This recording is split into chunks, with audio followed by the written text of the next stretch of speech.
orang Papua misalnya kami tidak kenal dengan beras, sebelumnya beras itu baru. Jadi waktu bicara kedaulatan pangan untuk siapa dan apakah Merauke mungkin di beberapa kampung bisa ketemu rel-rel kereta atau tempat penyimpanan yang dibuat oleh Belanda, bahkan kereta yang dipakai untuk menggiring padi dan lain-lain. Terus singkat cerita, sebenarnya kalau kita jelaskan lebih detail, setiap presiden punya ide tentang apa yang bisa dilakukan di Merauke karena situasi geografisnya yang lapang, menurut mereka itu bisa dibangun food estate, padi dan lain-lain. Sampai di tahun 2010 yang mungkin lebih jelas dan bisa kita ingat lewat Presiden SBY, MIFE, Merauke Integrated Food and Energy Estate. Waktu itu ambisinya menggunakan 1,5 juta hektar lahan untuk padi, harus mandiri dan segalanya. Cuman akhirnya ini jadi proyek yang gagal. Kalau kita ke Merauke di pesawat saja kita bisa lihat ke bawah banyak sekali sawah.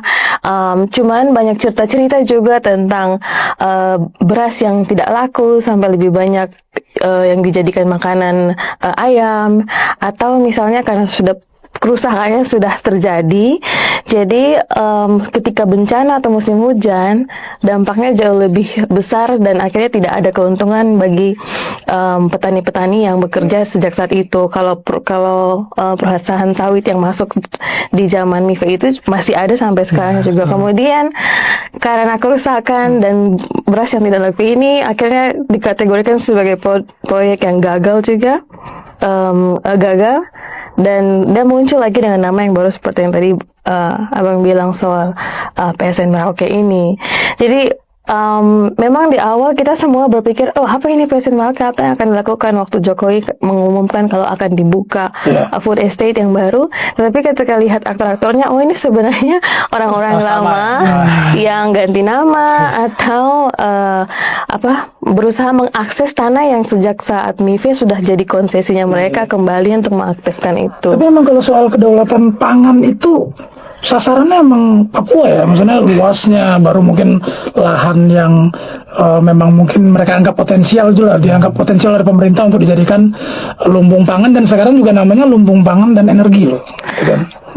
Betul. Tapi saya sendiri sebagai orang Papua agak bingung sebenarnya, karena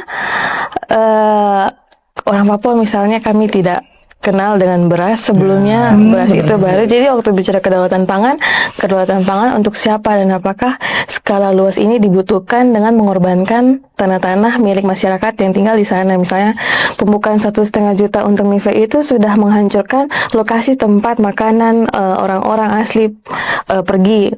Jadi sudah memetahkan kedaulatan pangan mereka terlebih dahulu. Tapi memang kalau lihat